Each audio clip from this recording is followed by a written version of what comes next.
북한의 겨울은 잔인할 정도로 춥고 배고픕니다. 매일 밤 수십 명이 소리 없이 굶어 죽어나가는 땅. 그것이 우리의 현실이었습니다. 하지만 오늘만큼은 제 가슴 속에 봄바람이 불어오는 듯 했습니다. 트럭 짐칸에 가득 실린 하얀 쌀가마니들을 보며 저는 가슴이 벅차올랐습니다. 드디어 어머니를 호강시켜 드릴 수 있게 되었습니다. 서영이다! 한서영이 돌아왔다! 동네 사람들의 목소리가 들려왔습니다. 저는 트럭에서 내려 5년 만에 고향 마을의 흙을 밟았습니다. 19에 평양으로 떠난 이후 단 한 번도 돌아오지 못했습니다. 당에서 주는 임무들, 끊임없는 공연들, 그리고 더 높이 올라가기 위한 노력들로 정신없이 달려왔습니다. 24살의 나이에 인민가수 칭호를 받았을 때 제 머릿속에는 오직 한 가지 생각뿐이었습니다. 이제 어머니를 모셔올 수 있겠다는 것. 평양의 좋은 집에서 따뜻한 밥을 드시게 할 수 있겠다는 것. 그것이 제가 이 모든 것을 견딜 수 있었던 이유였습니다. 저는 검은색 코트깃을 여미며 집을 향해 걸었습니다. 낡은 대문이 보였습니다. 페인트가 벗겨지고 경첩이 삐걱거리는 그 대문은 어릴 적 그대로였습니다. 손을 뻗어 대문을 열자 마당에 어머니가 서 계셨습니다. 그 순간 저는 숨이 멎는 것 같았습니다. 50대 중반의 어머니는 제 기억 속의 모습과 너무나 달랐습니다. 등이 굽고 손은 거칠었으며 얼굴에는 깊은 주름이 패여 있었습니다. 5년이라는 시간이 어머니에게 얼마나 가혹했는지 한눈에 알 수 있었습니다. 어머니, 저는 그 자리에 무릎을 꿇었습니다. 눈물이 주체할 수 없이 쏟아져 내렸습니다. 평양에서 그 누구 앞에서도 눈물을 보이지 않았던 제가 어머니 앞에서만큼은 5살 어린아이로 돌아갔습니다. 어머니, 저 왔어요. 이 쌀밥 드시고 항상 건강하세요. 이제 고생 안 하셔도 돼요. 트럭 기사들이 쌀가마니를 하나씩 마당에 내려놓기 시작했습니다. 하나, 둘, 셋. 20개가 넘는 가마니가 쌓였습니다. 이 고난의 시기에 금덩어리와 다름없는 양이었습니다. 하지만 어머니의 표정은 제가 기대했던 것과 달랐습니다. 기쁨이 아닌 두려움이 어머니의 눈에 서려 있었습니다. 어머니는 한 발짝 뒤로 물러서며 고개를 저으셨습니다. 서영아. 어머니, 왜 그러세요? 어디 편찮으세요? 저는 황급히 일어나 어머니께 다가갔습니다. 어머니의 손은 차갑게 식어 있었습니다. 떨리는 손이었습니다. 저는 그 손을 두 손으로 꼭 잡았습니다. 어머니의 손에서 전해지는 떨림이 제 온몸으로 퍼져왔습니다. 어디 아프세요? 제가 의사 선생님 모셔올게요. 어머니는 천천히 고개를 드셨습니다. 그 눈빛은 제가 한 번도 본 적 없는 것이었습니다. 슬픔도 기쁨도 아닌 무언가를 포기한 듯한 표정이었습니다. 그 눈빛이 제 가슴을 짓눌렀습니다. 괜찮다, 서영아. 그냥 좀 피곤해서 그래. 그럼 들어가서 쉬세요. 제가 방 따뜻하게 데워놓을게요. 저는 부산하게 움직이기 시작했습니다. 아궁이에 불을 지피고 어머니의 이불을 펴고 따뜻한 물을 데웠습니다. 평양에서 얼마나 이 순간을 그려왔던가요? 어머니께 맛있는 밥을 해드리고 따뜻한 방에서 편히 쉬게 해드리는 것. 그것이 제 유일한 꿈이었습니다.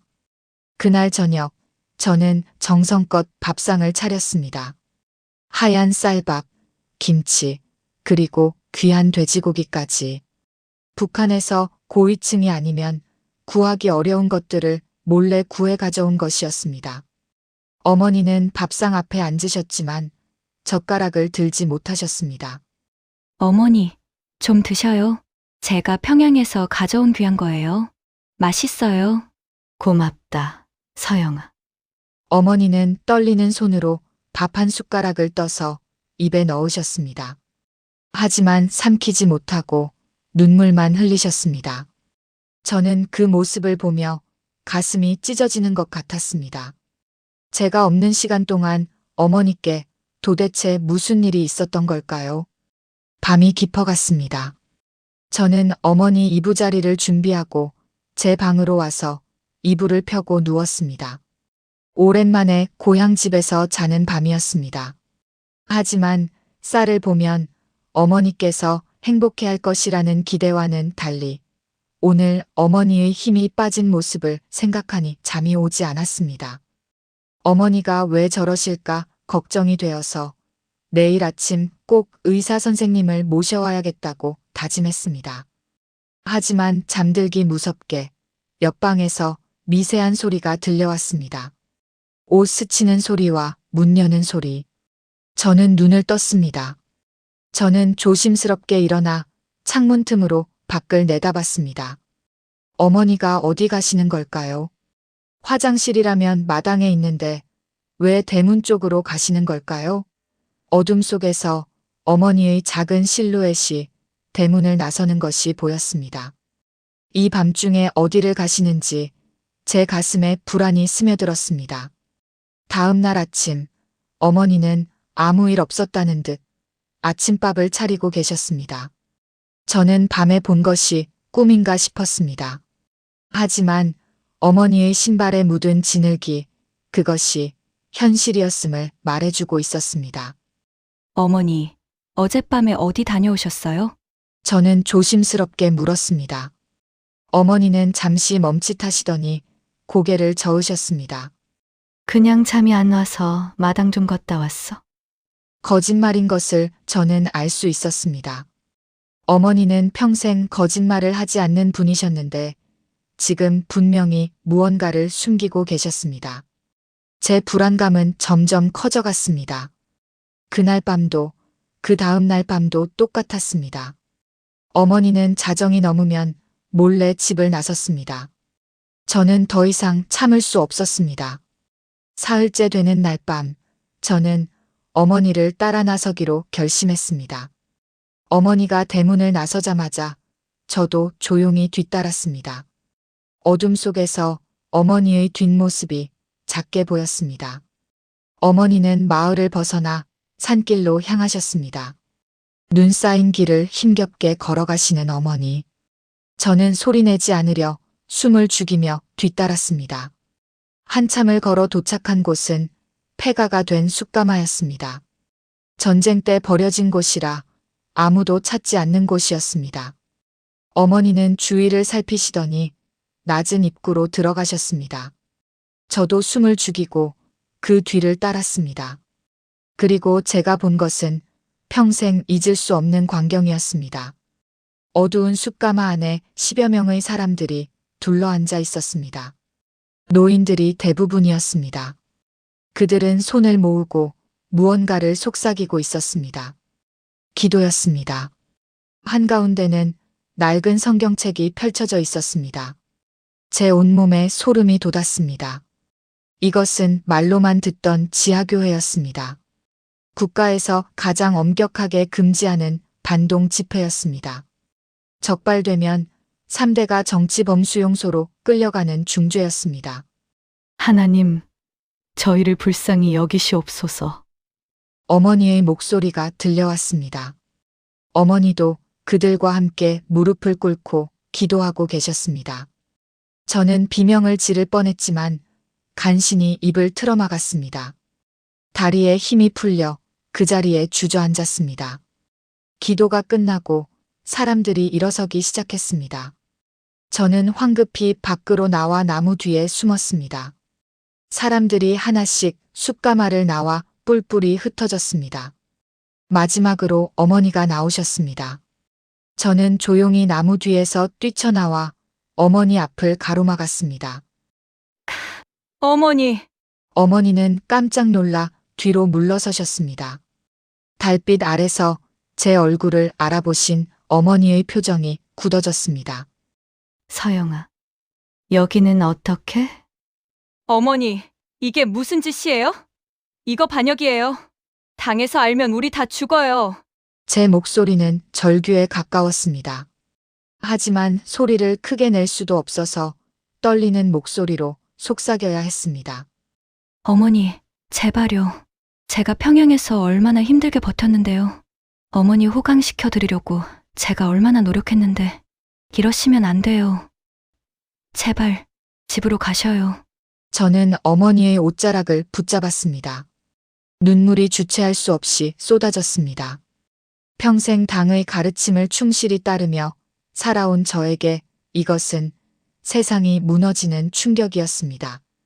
제가 믿었던 모든 것, 제가 지켜온 모든 것이 한순간에 흔들렸습니다. 하지만 어머니는 요지부동이셨습니다. 오히려 제 손을 꼭 잡으며 차분하게 말씀하셨습니다. 서영아, 무서워 마. 진짜 사는 길은 여기에 있어? 무슨 말씀이세요? 진짜 죽는 길이에요. 어머니 정신 차리세요. 저는 어머니를 끌다시피 하며 집으로 돌아왔습니다. 집에 도착할 때까지 둘 다 한마디도 하지 않았습니다. 저는 방에 들어가자마자 이불을 뒤집어 쓰고 울었습니다. 다음 날 아침, 저는 어머니 앞에 무릎을 꿇었습니다. 어머니, 이제 거긴 가지 마세요. 제가 평양으로 모시고 가겠습니다. 거기서 편하게 사세요. 제발요. 어머니는 고개를 저으셨습니다. 서영아, 나는 여기가 좋아. 그리고 내가 하는 것을 그만둘 수는 없어. 왜요? 왜 그러세요? 도대체 왜 목숨 걸고 그런 위험한 일을 하세요? 어머니는 제 얼굴을 쓰다듬으며 말씀하셨습니다. 만나려고. 내 오빠를, 내 아버지를. 천국에서 다시 만나려고. 저는 말문이 막혔습니다. 아버지와 오빠는 이미 죽었습니다. 고난의 행군 시기에 굶어 죽었습니다. 만날 수 없는 사람들이었습니다. 어머니, 이미 죽은 사람을 어떻게 만나요? 당에서 배웠잖아요. 죽으면 끝이에요. 아니다, 서영아. 끝이 아니야. 어머니의 목소리는 확신에 차 있었습니다. 저는 더 이상 어떻게 설득해야 할지 몰랐습니다. 그날 밤도 어머니는 집을 나섰습니다. 그리고 저도 따라 나섰습니다. 어머니 혼자 위험한 곳에 가게 둘 수 없었습니다. 혹시라도 발각된다면 어머니를 업고 도망칠 수 있도록 차라리 함께 가서 지켜드리는 게 낫다고 생각했습니다. 그렇게 지옥 같은 한 달이 흘렀습니다. 저는 평양으로 돌아가지 않고 병가를 냈습니다. 어머니가 위독하시다는 핑계를 댔지만 사실 위독한 것은 어머니의 건강이 아니라 우리 가족의 목숨이었습니다. 당을 속인 대가는 컸습니다. 저는 매일 밤 제 목숨을 담보로 어머니와의 위험한 숨바꼭질을 해야 했으니까요. 처음에는 울며 매달려도 보고 화를 내며 짐을 싸보기도 했습니다. 어머니, 제발요. 이러다 다 죽어요. 하지만 소용없었습니다. 어머니는 제 앞에서는 미안한 듯 고개를 숙이셨지만 해가 지고 어둠이 깔리면 어김없이 그 누더기 같은 외투를 걸치고 사지로 향하셨습니다. 저는 선택해야 했습니다. 신고할 것인가, 공범이 될 것인가. 효녀인 척했지만 결국 저는 비겁한 딸이었습니다. 어머니를 고발할 수도, 그렇다고 혼자 죽게 내버려 둘 수도 없어 저는 이를 악물고 그 죽음의 행렬에 동참하기로 했습니다. 밤 11시, 마을의 불빛이 모두 꺼지면 우리의 일과가 시작됩니다. 목적지는 마을 뒤편 인적 드문 산속에 있는 장씨 아저씨네 숲가마 토굴이었습니다. 가는 길 내내 제 심장은 제 것이 아니었습니다. 부엉이 우는 소리에도 소스라치게 놀라 주저앉았고 멀리서 들리는 개 짖는 소리에도 식은땀이 등줄기를 타고 흘러내렸습니다. 보이부다. 분명 보이부야. 환청과 환영이 저를 괴롭혔습니다. 하지만 어머니는, 그 연약한 어머니는 단 한 번도 뒤를 돌아보지 않고 묵묵히 그 어둠 속을 걸어가셨습니다. 마치 그곳에 진짜 구원이 있다는 듯이 숯가마 입구는 좁고 더러웠습니다. 검댕이 묻은 거적을 들추고 들어가면 매캐한 숯 냄새와 함께 퀴퀴한 곰팡이 냄새, 그리고 씻지 못한 사람들의 채취가 훅 끼쳐왔습니다. 그 좁은 토굴 안에 대여섯 명의 노인들이 짐승처럼 웅크리고 앉아 있었습니다. 그것이 제가 처음 마주한 교회라는 곳의 실체였습니다. 화려한 평양 대극장의 조명 아래서 노래하던 저에게 이곳은 그저 더럽고 위험한 쥐구멍일 뿐이었습니다. 예배가 시작되면 저는 입구 쪽 가장 차가운 바닥에 앉아 문틈으로 밖을 감시했습니다. 제 신경은 온통 바깥 세상에 곤두서 있었습니다. 바스락거리는 낙엽 소리 하나, 스산한 바람 소리 하나에도 제 심장은 낭떠러지로 곤두박질 쳤습니다. 지금이라도 들이닥치면 난 뭐라고 변명하지? 어머니를 말리러 왔다고 해야 하나? 머릿속으로 수백 번의 배신을 그려보며 저는 공포에 떨었습니다. 그런데 시간이 지날수록 이상한 일이 벌어졌습니다. 제 등 뒤에서 벌어지는 기이한 광경들이 자꾸만 제 시선을 잡아끌었습니다. 그들은 소리를 낼 수 없어서 입만 벙긋거리며 찬송가를 불렀습니다. 침묵 속의 합창. 소리는 없었지만 그들의 표정은 평양의 그 어떤 합창단보다 더 뜨겁고 간절했습니다. 눈물로 범벅이 된 얼굴로 서로의 손을 잡고 보이지 않는 신에게 감사를 표하는 그들의 모습은 미쳤다고 치부하기엔 너무나 숭고해 보였습니다. 가장 이해할 수 없었던 건 식사 시간이었습니다. 예배가 끝나면 그들은 품속에서 주섬주섬 무언가를 꺼냈습니다. 말라 비틀어진 강냉이 떡 한 조각, 쉰내 나는 감자 몇 알. 평양에서는 개도 안 먹을 음식들이었습니다. 하지만 그들은 그것을 마치 임금님 수라상이라도 받은 양 소중하게 받쳐들고 눈물을 흘렸습니다. 동무, 이거 드세요. 며칠 굶으셨잖아요. 아이고, 아닙니다. 김동무가 드셔야죠. 폐병엔 옥수수가 좋아요. 먼저 드세요. 하나님께서 또 주실 겁니다. 서로에게 떡을 밀어주는 그들의 손은 거칠고 더러웠지만 그 눈빛만은 별처럼 맑았습니다. 저는 그 모습을 보며 가슴 한구석이 욱신거리는 통증을 느꼈습니다. 그리고 동시에 풀리지 않던 거대한 의문 하나가 머리를 강타했습니다. 도대체 왜? 제 집 마당에는 제가 목숨 걸고 벌어온 흰 쌀이 쌓여 있습니다.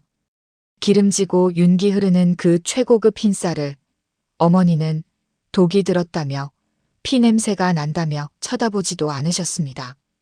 그런데 지금 어머니는 저 흙투성이 손으로 건네받은 곰팡이 핀 강냉이 떡 조각을 입에 넣으며 세상에서 가장 행복한 미소를 짓고 계십니다. 자신이 굶어 죽을지언정 옆 사람 입에 먼저 넣어주는 저 행위가 도대체 흰쌀보다 무엇이 더 귀하다는 말입니까? 평양에서는 상상도 할 수 없는 일이었습니다. 그곳은 내 밥그릇을 지키기 위해 옆 사람을 밀어내야 하는 곳이었으니까요. 제 가치관이, 제가 믿어온 세상이 조금씩 흔들리고 있었습니다. 어느 날 밤 예배가 끝나고 사람들이 흩어질 준비를 할 때였습니다. 한 할아버지가 저에게 다가오셨습니다. 동네 옆집에 사시는 평소 제가 궁상맞게 산다며 인사는커녕 눈길도 주지 않았던 장씨 아저씨였습니다. 검댕이 잔뜩 묻은 투박한 손으로 아저씨는 제 어깨를 조심스럽게 토닥이셨습니다. 서영아, 그 목소리는 평소의 무뚝뚝한 노인의 것이 아니었습니다. 내가 어머니 지켜드리려고 따라오는 거 다 안다. 저는 아무 대꾸도 할 수 없었습니다. 경멸의 눈빛을 보냈던 제가 부끄러웠습니다. 고마운 딸이다. 정말 요녀야. 오빠가 봤으면 참 기뻐했겠다. 아니에요. 저는 그냥 어머니가 걱정돼서 잡혀가실까봐 감시하러 온 거예요. 제가 퉁명스럽게 쏘아붙였지만 아저씨는 사람 좋게 허허 웃으셨습니다. 그 웃음 뒤에 숨겨진 깊은 주름이 어릴 적 돌아가신 아버지의 얼굴과 겹쳐 보였습니다. 그래, 그것도 사랑이지. 걱정하는 것도, 화내는 것도 다 사랑이야. 아저씨, 하나만 여쭤봐도 돼요? 저는 참았던 질문을 던졌습니다. 왜 이렇게까지 하세요? 잡히면 다 죽는 거 아시잖아요. 근데 왜 목숨을 걸면서 하세요? 장씨 아저씨는 잠시 토굴 천장의 갈라진 틈으로 보이는 밤하늘을 올려다보셨습니다. 매캐한 연기 사이로 별 하나가 위태롭게 빛나고 있었습니다. 서영아, 너는 진짜로 사는 게 뭐라고 생각하니? 배고프지 않은 거요. 남들한테 굽신거리지 않고 힘있게 안전하게 사는 거요. 그게 사는 거죠. 제 대답은 확고했습니다. 그것이 제가 평양에서 배운 진리였으니까요. 하지만 아저씨는 고개를 가로저으셨습니다. 아니다. 그건 그냥 생존하는 거지. 짐승도 배부르면 행복해 한다. 진짜로 사는 건 사랑하는 거야. 내가 가진 게 없어도 나누고 내 목숨이 위태로워도 누군가를 위해 내어줄 수 있는 마음. 그게 사람답게 사는 거고, 그게 진짜 생명인 거야. 사랑, 생명. 그 추상적인 단어들이 아저씨의 입에서 나오는 순간 묘하게도 묵직한 돌덩이가 되어 제 가슴을 쳤습니다. 저는 이해할 수 없었습니다. 아니, 이해하고 싶지 않았습니다. 그 사랑이라는 것 때문에 내 오빠가 굶어 죽었고 우리 집안이 풍비박산 났다고 믿었으니까요. 하지만 아저씨의 그 눈빛, 굶주려 퀭하지만 비겁하지 않은 그 눈빛 앞에서 저는 더 이상 반박할 말을 찾지 못했습니다.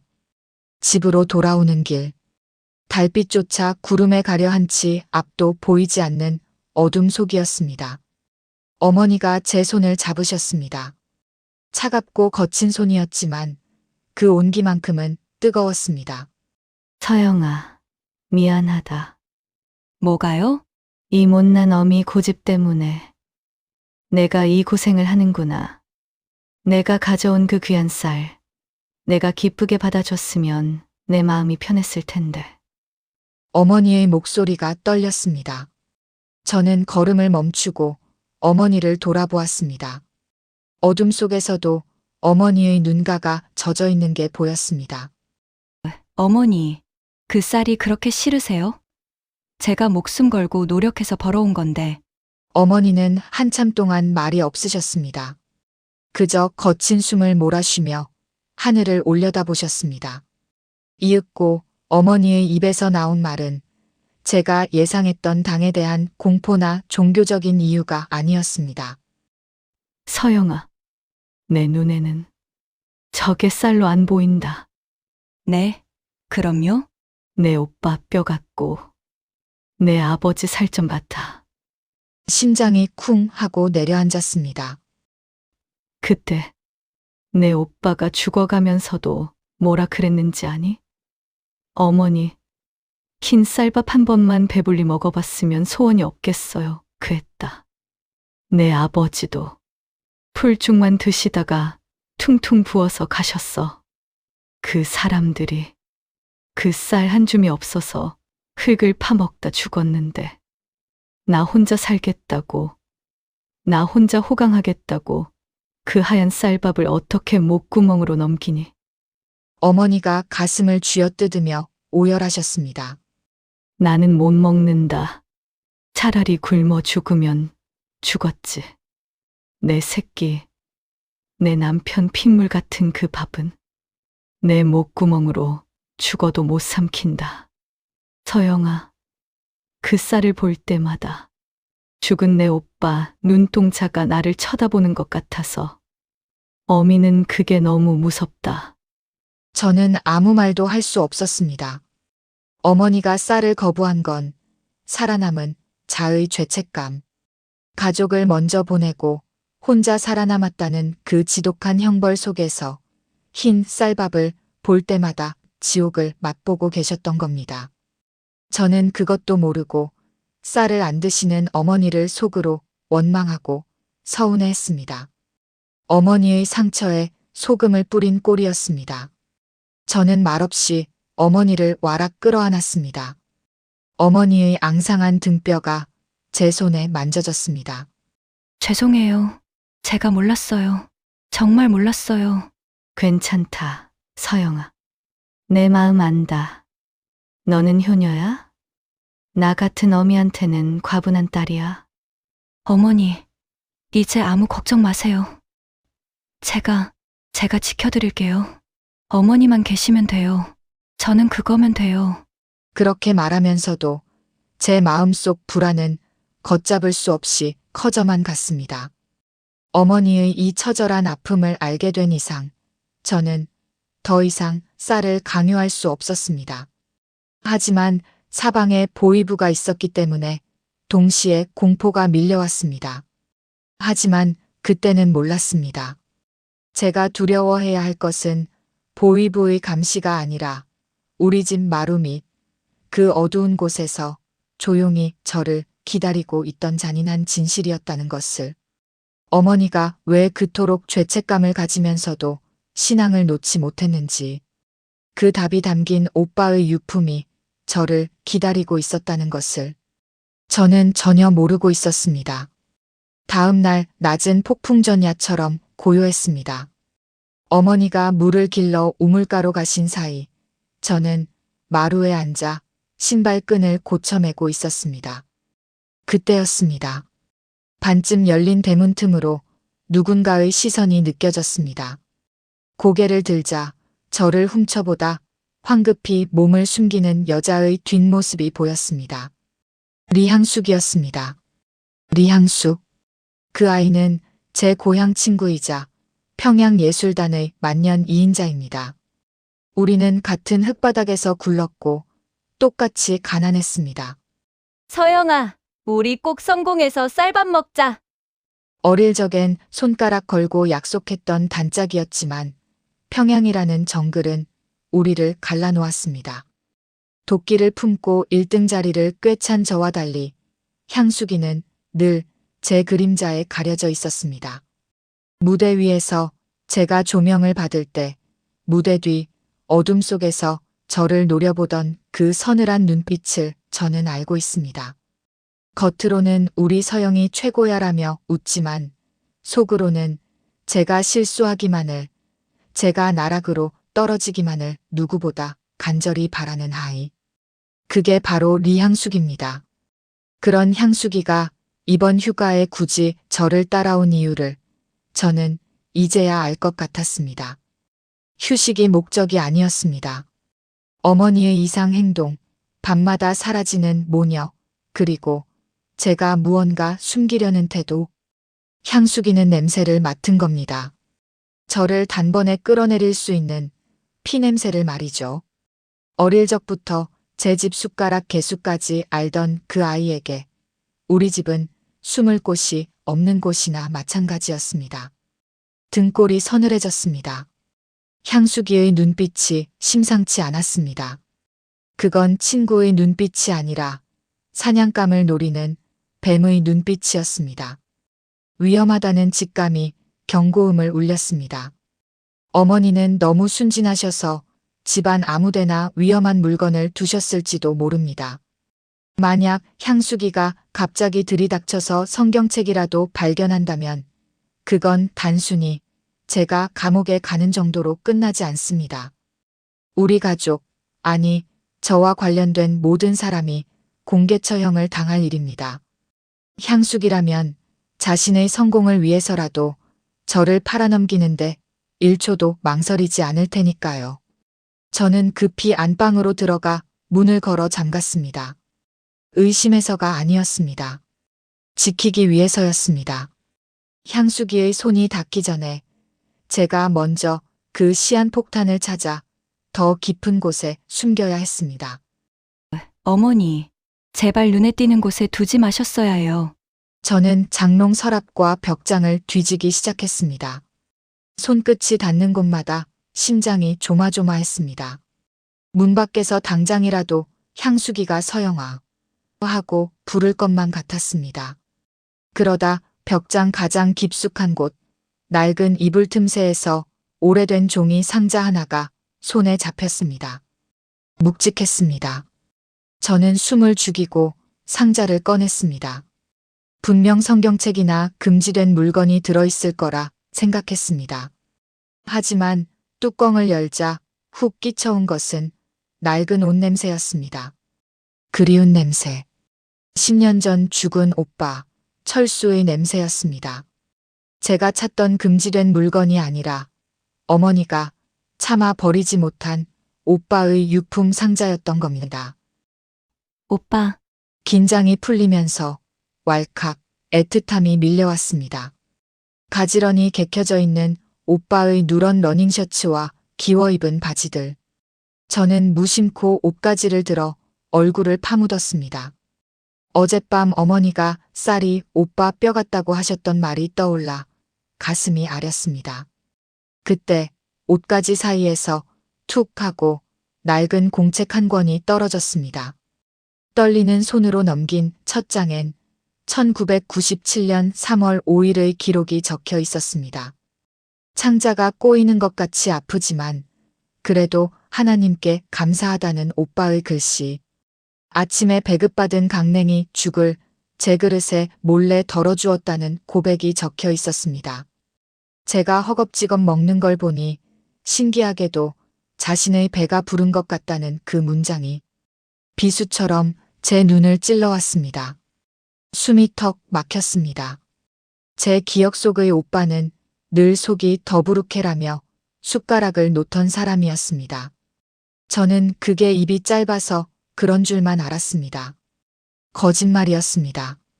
오빠는 오직 저를 위해서 굶주림을 참고 있었던 겁니다. 손끝이 덜덜 떨려왔습니다. 중간 내용을 읽을 용기가 나지 않아 저는 떨리는 손으로 곧장 마지막 장을 넘겼습니다. 오빠가 죽기 사흘 전의 일기였습니다.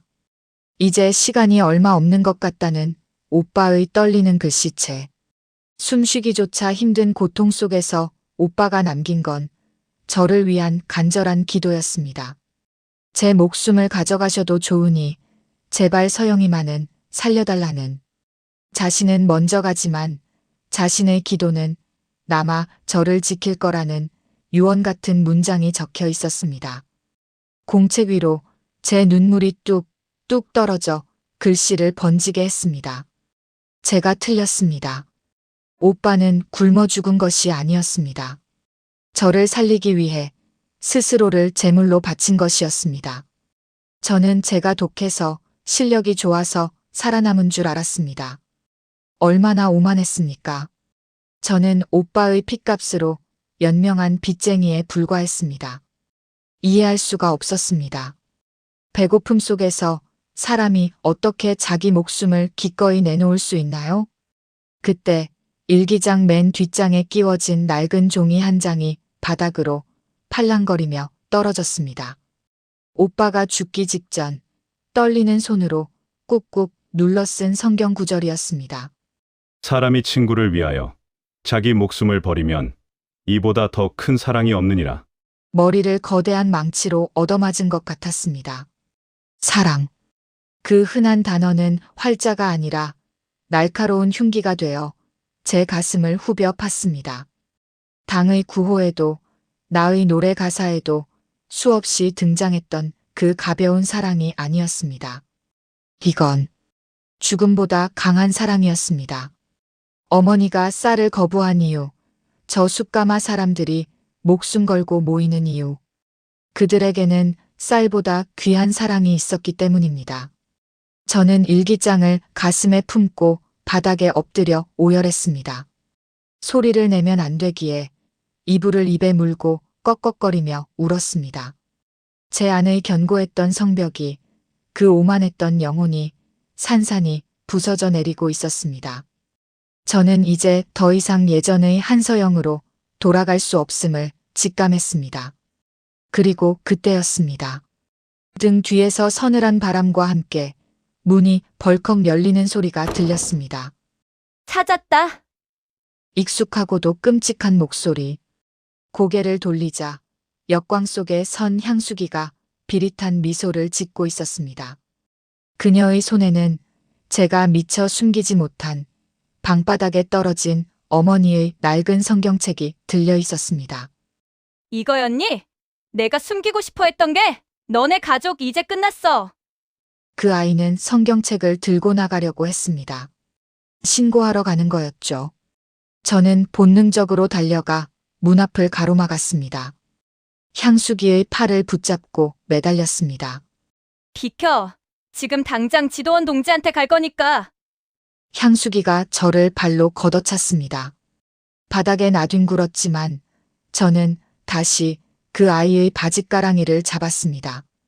힘으로도 안 되고 애원해도 안 된다면 방법은 하나뿐이었습니다. 저는 떨리는 목소리로 말했습니다. 향수가, 너 나 신고하면 무사할 것 같니? 그 아이가 멈칫하더군요. 우린 친구잖아. 내 쌀 트럭 옆자리에 탄 게 누구지? 너야. 내가 반동이면 내 옆에 딱 붙어 다니던 너는 무사할까? 너도 똑같이 조사받고 고문당할걸? 향수기의 눈동자가 흔들렸습니다. 공포심을 자극한 거죠. 저는 그 틈을 놓치지 않고 마지막 제안을 던졌습니다. 신고하지 마. 대신 내가 사라져 줄게. 뭐라고? 내가 오늘 밤 쥐도 새도 모르게 사라져 줄게. 내 눈앞에서 영원히 사라지겠다고. 그럼 평양예술단 1등 자리? 그거 너가 가져. 너가 주인공 해. 향수기의 눈에 탐욕이 스쳤습니다. 신고해서 긁어 부스럼을 만드는 것보다 라이벌이 알아서 자멸해주는 것이야말로 그녀가 평생 바라던 가림이었으니까요. 그 아이는 성경책을 바닥에 툭 던지며 말했습니다. 그럼 오늘 밤이야. 내일 아침에 내 눈에 보이면 그땐 진짜 보이부에 신고할 줄 알아. 향수기가 나가자마자 저는 주저앉았습니다. 하지만 안도할 시간이 없었습니다. 향수기는 1등의 욕망 때문에 잠시 멈췄을 뿐 그 아이는 언제 마음이 바뀔지 모릅니다. 제가 사라지고 나면 뒤처리를 위해서라도 신고할 게 뻔했습니다. 보이부가 들이닥치기 전에 떠나야 했습니다. 저는 바닥에 떨어진 성경책과 오빠의 일기장만 품에 안고 뒷문으로 뛰쳐나갔습니다. 가수, 트로피, 흰쌀, 옷가지 등 좋은 것은 다 필요 없었습니다. 오직 어머니만 살리면 됐습니다. 차가운 밤 공기를 가르며 저는 달렸습니다. 어머니가 계신 숯가마까지 10분. 그 10분이 제 인생에서 가장 길고 가장 절박한 기도의 시간이었습니다. 여러분, 저는 정말 너무나도 어리석고 순진했습니다. 향수기와 거래를 하고 집을 나서면서 저는 적어도 오늘 밤은 안전할 거라고 믿었습니다. 그 아이가 1등 자리를 차지하고 싶어서라도 제가 제 발로 사라지는 걸 원할 거라고 생각했거든요. 그래서 죽을 힘을 다해 숯가마로 뛰어가면서도 머릿속으로는 어머니를 모시고 어디로 숨어야 하나 그런 계획이나 짜고 있었습니다. 숯가마에 도착했을 때 어머니와 노인분들은 평소처럼 고요하게 기도를 마치고 계셨습니다. 저는 숨을 헐떡이며 다급하게 어머니의 손을 잡아 끌었습니다. 어머니, 가야 해요. 지금 당장요. 서영아, 왜 그러니? 무슨 일이냐? 향수기가 다 알았어요. 성경책을 들켰어요. 제가 사라져 주기로 했으니까 빨리 짐 싸서 떠나야 해요. 사람들이 웅성거렸습니다. 그때 장씨 아저씨가 저를 보며 물으시더군요. 그 아이가 신고 안 하고 그냥 보내준다더냐? 제가 고개를 끄덕이며 1등 자리를 주기로 했어요 라고 하자 아저씨는 표정이 굳어지며 고개를 저으셨습니다. 아니다. 악마는 거래를 하지 않는다. 먹어치울 뿐이지. 그 말이 끝나기가 무섭게 산 아래쪽에서 땅이 울리는 소리가 들려왔습니다. 한 대가 아니었습니다. 군용 트럭 여러 대가 거친 엔진 소리를 토해내며 산비탈을 치고 올라오고 있었습니다. 곧이어 칠흑 같은 숲속을 대낮처럼 밝히는 서치라이트 불빛이 숯가마 입구를 덮쳤습니다. 향수기는 방을 나서자마자 바로 신고를 했던 겁니다. 제가 도망칠 시간을 준 게 아니라 보위부가 포위망을 짤 때까지 저를 안심시킨 거였습니다. 그 아이는 제가 사라지는 게 아니라 아예 죽어서 없어지길 바랐던 겁니다. 포위했다. 쥐새끼들 한 놈도 남기지 말고 잡아라.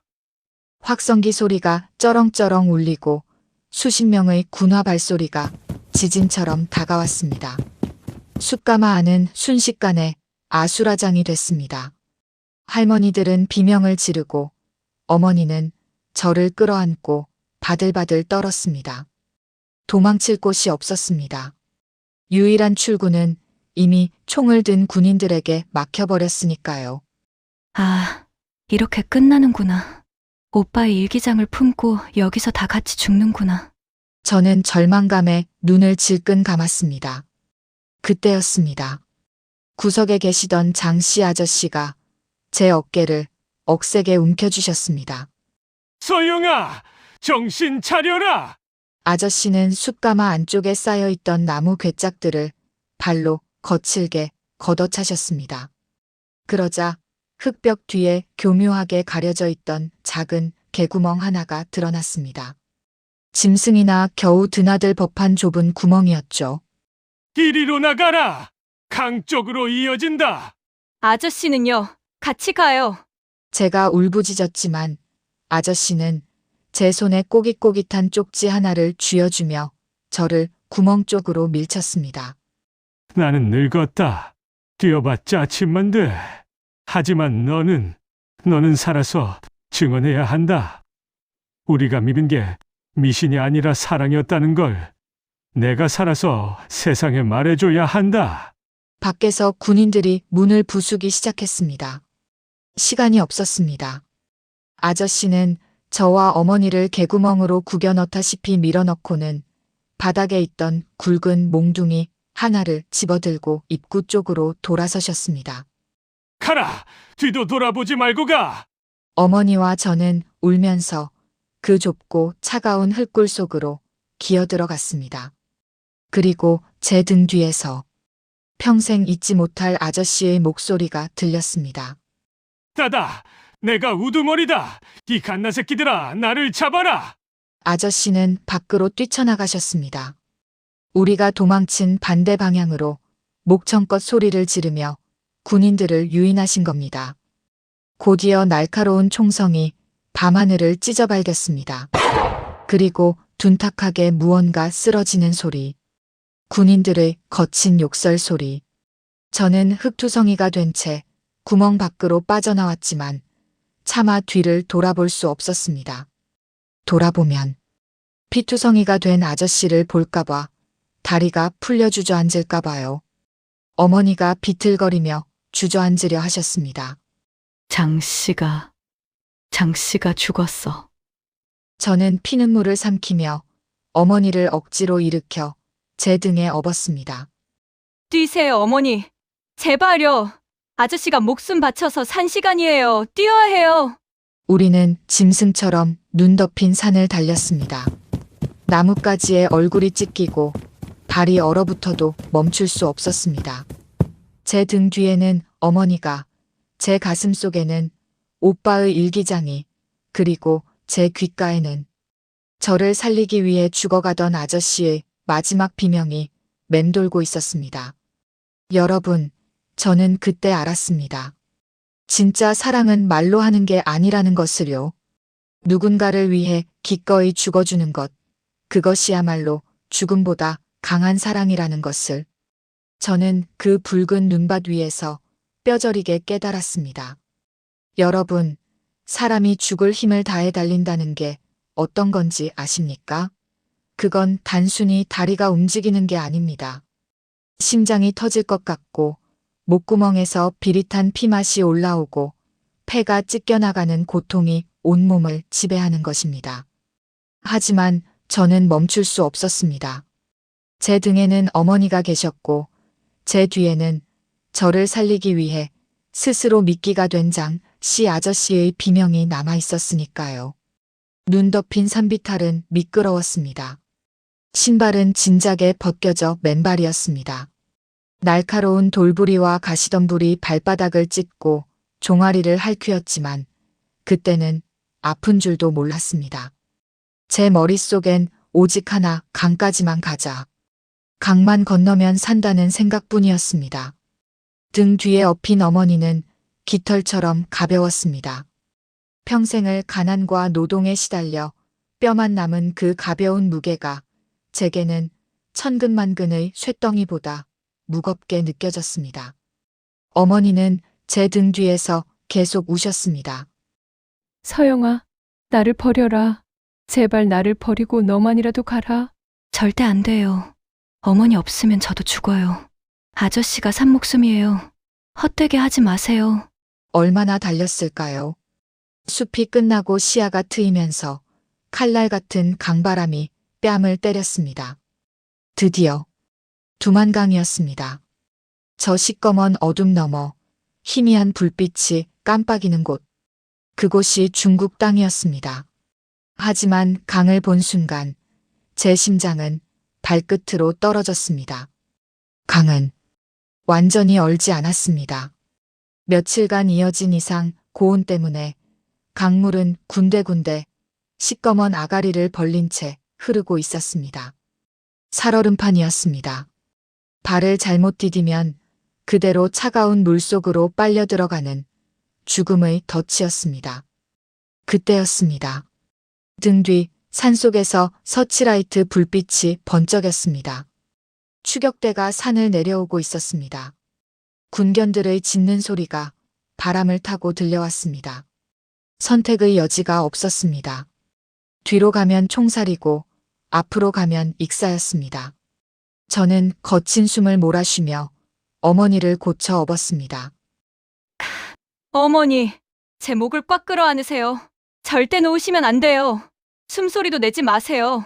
저는 떨리는 발을 얼음 위로 내디뎠습니다. 찌지직 얼음이 비명을 질렀습니다. 그 소리가 천둥 소리보다 크게 들렸습니다. 한 발자국, 또 한 발자국. 발밑은 지옥이고 등 뒤는 죽음이었습니다. 살을 애는 강바람보다 언제 깨질지 모르는 얼음의 공포가 온몸을 마비시키는 것 같았습니다. 강 한복판에 다다랐을 때였습니다. 발밑에서 둔탁한 소리가 나더니 제 오른쪽 다리가 쑥 하고 얼음 밑으로 빠졌습니다. 비명을 지를 뻔한 입을 틀어막았습니다. 살이 뜯겨나가는 듯한 차가운 강물이 허벅지까지 차올랐습니다. 뼈마디가 끊어지는 고통이었습니다. 어머니가 등 뒤에서 흠칫 떠시는 게 느껴졌습니다. 저는 입술을 깨물어 피를 내며 젖은 다리를 억지로 빼냈습니다. 다리는 감각이 없었지만 기어서라도 가야 했습니다. 그때 강 건너편 숲속에서 섬광탄이 터졌습니다. 대낮처럼 환한 빛이 강 위를 비췄고 얼음 위를 기어가는 저와 어머니의 그림자가 길게 드리워졌습니다. 들켰습니다. 저기다. 강 위에 있다. 쏴라. 고함과 함께 총성이 밤하늘을 찢어발겼습니다. 총알이 얼음판을 때리며 하얀 파편과 물보라가 튀었습니다. 제 귀 옆을 스치는 날카로운 파열음. 죽음이 바로 곁에 있었습니다. 저는 어머니를 보호하기 위해 몸을 최대한 낮추고 얼음 위를 배로 밀며 전진했습니다. 그 짧은 순간 저는 생전 처음으로 진심으로 기도했습니다. 제가 그토록 무시했던 신, 오빠가 목숨 바쳐 믿었던 그 하나님을 찾았습니다. 하나님, 당신이 진짜 계신다면 제발 우리 엄마 좀 살려주세요. 저는 어떻게 돼도 좋습니다. 죄 많은 저는 죽어도 쌉니다. 하지만 우리 오빠가, 장씨 아저씨가 살린 우리 어머니만큼은 제발 살려주세요. 눈물이 범벅이 된 얼굴로 기어가는데 발밑 얼음이 다시 한번 크게 갈라졌습니다. 이번엔 허리까지 물에 잠겼습니다. 전신의 근육이 마비되는 추위. 정신이 아득해졌습니다. 이대로 포기하고 싶었습니다. 그냥 이 차가운 물속으로 가라앉으면 편해질 것 같았습니다. 하지만 그때 등 뒤에서 어머니의 목소리가 들렸습니다. 서영아, 안 된다. 일어나라. 오빠가 보고 있다. 오빠. 그 이름이 제 꺼져가는 정신을 붙잡았습니다. 맞습니다. 이 생명은 제 것이 아니었습니다. 저는 이를 악물고 짐승처럼 울부짖으며 마지막 힘을 짜냈습니다. 젖은 몸을 얼음 위로 끌어올리고 손톱이 뒤집어지도록 얼음을 찍으며 앞으로 나아갔습니다. 총알이 빗발쳤지만 어둠과 거리 때문에 명중하지 못했습니다. 마침내 제 손끝에 딱딱한 흙이 잡혔습니다. 갈대밭이었습니다. 중국 땅이었습니다. 저는 어머니를 끌어안고 갈대밭 흙구덩이 속으로 몸을 던졌습니다. 강 건너편에서 군인들이 욕설을 퍼붓는 소리가 들렸지만 그들은 강을 건너오지 못했습니다. 국경이었습니다. 우리는 살았습니다. 저는 거친 숨을 몰아쉬며 바닥에 대자로 누웠습니다. 하늘에는 무심하게도 별이 쏟아질 듯 빛나고 있었습니다. 온몸이 젖어 덜덜 떨렸고 발바닥은 피투성이었지만 아무런 고통도 느껴지지 않았습니다. 옆에 누운 어머니의 가쁜 숨소리가 들려왔기 때문입니다. 어머니, 괜찮으세요? 제가 쉰 목소리로 부르자 어머니가 떨리는 손을 뻗어 제 얼굴을 만지셨습니다. 서영아, 내 새끼. 살았구나. 우리 서영이 살았어. 우리는 진흙 바닥에 엎드려 서로를 부둥켜 안고 짐승처럼 울었습니다. 살아남았다는 안도감보다 저 강 너머에 두고 온 장 씨 아저씨와 잡혀간 노인들에 대한 죄책감이 가슴을 짓눌렀습니다. 죄송해요. 어머니, 죄송해요. 저는 오열했습니다. 저 때문에 아저씨가 죽었다는 죄책감이 가슴을 짓눌렀습니다. 하지만 울고 있을 시간이 없었습니다. 멀리서 중국 공안의 사이렌 소리가 들려오고 있었습니다. 저는 품속에서 젖은 쪽지를 꺼내 확인했습니다. 아저씨의 삐뚤빼뚤한 글씨에는 연길시 새벽 약방 김목사라고 적혀 있었습니다. 저는 이를 악물고 피투성이가 된 발로 다시 어머니를 업었습니다. 여기서 잡히면 아저씨의 희생은 물거품이 됩니다. 무조건 그곳까지 가야 했습니다. 새벽녘 드디어 연길 시내 구석에서 희미하게 빛나는 새벽 약방 간판을 찾았습니다. 떨리는 손으로 문을 열었습니다. 카운터 뒤에 있던 날카로운 인상의 남자가 우리를 보더니 대번에 차갑게 굳은 표정으로 수화기를 들었습니다. 신고하려는 거였습니다. 안 돼요. 신고하지 마세요. 제가 달려가 팔을 붙잡자 남자가 거칠게 뿌리쳤습니다. 나가시오. 공안 부르기 전에 당장 나가. 절망적이었습니다. 남자가 다이얼을 돌리려는 순간 저는 품속에서 물에 젖어 너덜너덜해진 쪽지를 꺼내 그의 눈앞에 들이밀었습니다. 이거 보세요. 장수철 아저씨가. 숲 굽는 장수철 아저씨가 가라고 했단 말이에요. 남자의 손이 허공에서 딱 멈췄습니다. 지금 누구라고 했소? 그는 떨리는 손으로 쪽지를 받아들었습니다. 글씨는 다 번졌지만 구석에 그려진 작은 십자가 표식을 본 순간 남자의 표정이 와르르 무너져 내렸습니다. 수화기가 바닥으로 떨어졌습니다. 그는 카운터를 뛰어넘어와 바닥에 쓰러진 저와 어머니를 와락 끌어안았습니다. 살아왔구나. 기어이 살아왔어. 수철 형님이 지킨 씨앗이 드디어 왔구나. 그는 바로 김 목사님이었습니다. 목사님은 급히 셔터를 내리고 우리를 안쪽 방으로 옮겼습니다. 따뜻한 꿀물을 마시는데 목사님이 떨리는 목소리로 물으셨습니다. 수철 형님은 뒤에 오시오. 저는 고개를 떨구었습니다. 못 오세요. 저희를 살리려고 목숨을 내주셨어요.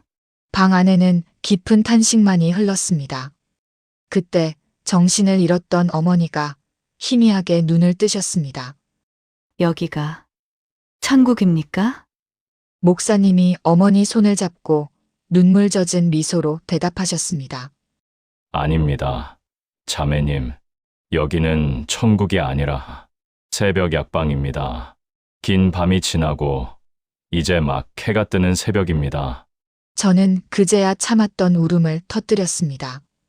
우리가 건너온 것은 차가운 강물이 아니라 아저씨가 피로 놓아준 사랑의 다리였다는 것을 낯선 땅 작은 방 안에서 비로소 깨달았습니다. 그날 새벽 김 목사님이 우리 모녀 앞에 김이 모락모락 나는 하얀 쌀밥과 따뜻한 국을 차려주셨습니다. 평생을 갈망했던 이 밥. 제가 목이 터져라 노래를 불러서라도 어머니 입에 넣어드리고 싶었던 바로 그 밥이었습니다.